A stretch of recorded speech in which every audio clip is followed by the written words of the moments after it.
ಒಟ್ಟಿಗೆ ಬಾಳುವ ಆನಂದ ಪಾಠದ ಪ್ರಶ್ನೋತ್ತರಗಳು. ಅಭ್ಯಾಸ. ಕೆಳಗಿನ ಪ್ರಶ್ನೆಗಳಿಗೆ ಉತ್ತರಿಸಿ. 1. ಗುಂಡನೆಯ ಕಲ್ಲು ಎಲ್ಲಿತ್ತು? ಗುಂಡನೆಯ ಕಲ್ಲು ಮರದ ಕೆಳಗೆ ಇತ್ತು. 2.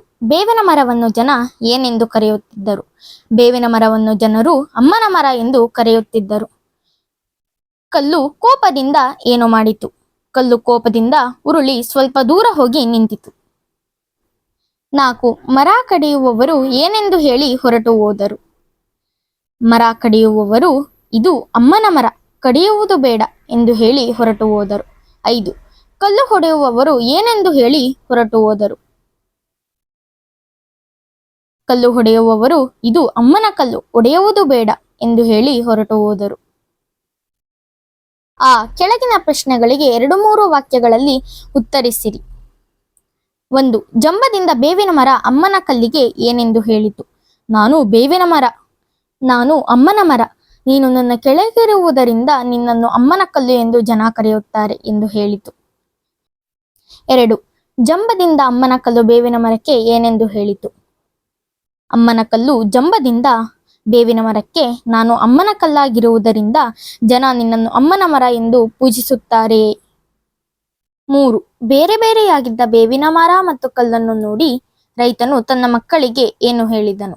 ರೈತನು ಹೊಲಕ್ಕೆ ಬಂದು ನೋಡಿದಾಗ ಕಲ್ಲು ದೂರವಿರುವುದನ್ನು ಕಂಡು, ಇದು ಬರಿಯ ಬೇವಿನ ಮರ ಮತ್ತು ಇದನ್ನು ನಾಳೆ ಕತ್ತರಿಸಿ ಹಾಕಿ ಹಾಗೆಯೇ ಆ ಕಲ್ಲನ್ನು ಕಲ್ಲು ಹೊಡೆಯುವವರಿಗೆ ಹೇಳಿ ಹೊಡೆಸಿ ಎಂದು ತನ್ನ ಮಕ್ಕಳಿಗೆ ಹೇಳಿದನು.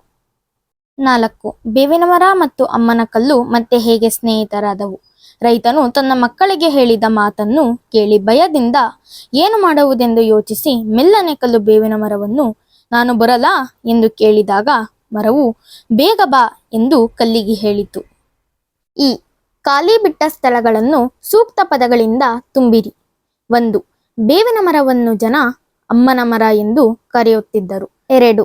ನಾವಿಬ್ಬರು ಒಬ್ಬರಿಂದ ಒಬ್ಬರು ದೂರವಾಗಿದ್ದರೆ ಜನರು ನಮ್ಮಿಬ್ಬರನ್ನು ನಾಶ ಮಾಡುತ್ತಾರೆ. 3. ಇದು ಅಮ್ಮನ ಮರ, ಕಡಿಯುವುದು ಬೇಡ ಎಂದು ಹೊರಟು ಹೋದರು. 4. ಕಲ್ಲು ಒಡೆಯುವವರು ಬಂದು ಇದು ಅಮ್ಮನ ಕಲ್ಲು, ಒಡೆಯುವುದು ಬೇಡ ಎಂದು ಹೇಳಿ ಅವರೂ ಹೊರಟು ಹೋದರು. 5. ಎಲ್ಲರೂ ಒಟ್ಟಾಗಿ ಬಾಳಿದರೆ ಎಲ್ಲರೂ ಸುಖವಾಗಿ ಇರಬಹುದು.